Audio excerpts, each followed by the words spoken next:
coming this evening. Share comments with the board. Thank you. This board, along with the township, serves as the first tier of representation for the people. Its top priority, as well as all elected officials, is to secure the rights of the people.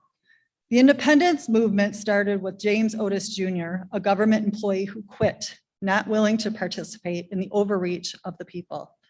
Quote, "Not only will I not participate, but I will not comply, and I will teach others the power of noncompliance." We have forgotten that the people rule over the government. The government was never intended to rule over the people. Samuel Adams said, "Among the natural rights of the colonists are life, liberty, and property, together with the right to support and defend them in the best manner you can. If you do not have an unquestionable individual right to these things, you are not free." The hierarchy is such.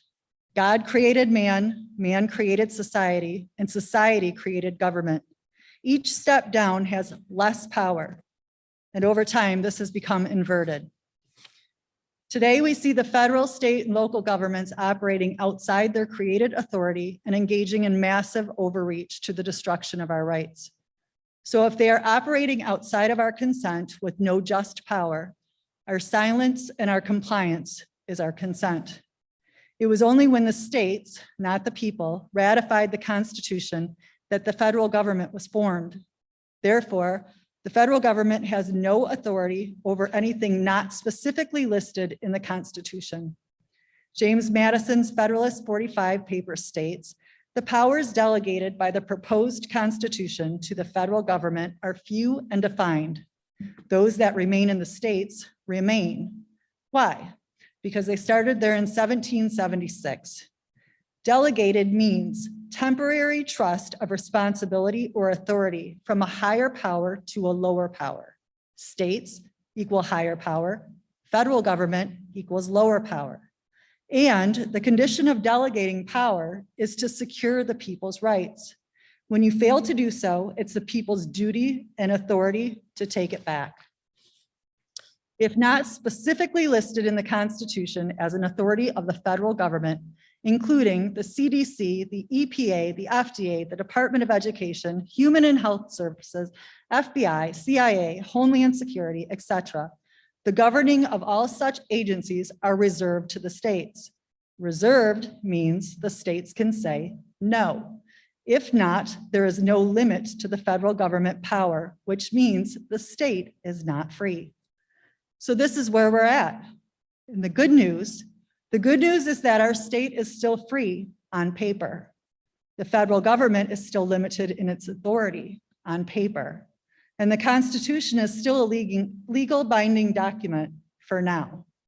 So the only thing that needs to change is us.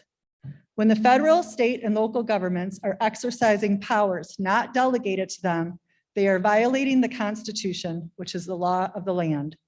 Therefore, Congress writing a law, a president signing an executive order, an opinion from the Supreme Court that is not consistent with the Constitution cannot be binding by the states. And it's the state's duty to protect the people's rights. Jefferson made it clear, if you are not applying the Constitution with its original intent, your acts are null and void. The only reasons that we comply are: one, we've been trained to and uneducated; two, we are too comfortable; or three, we are afraid.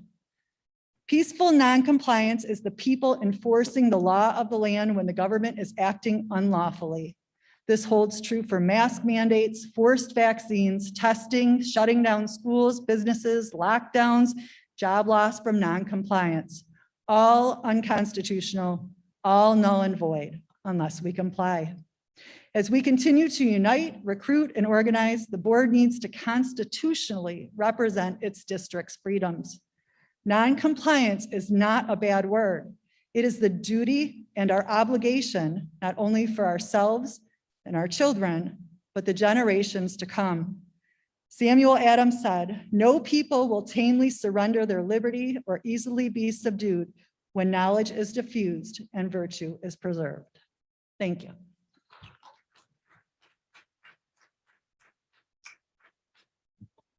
This evening. Okay,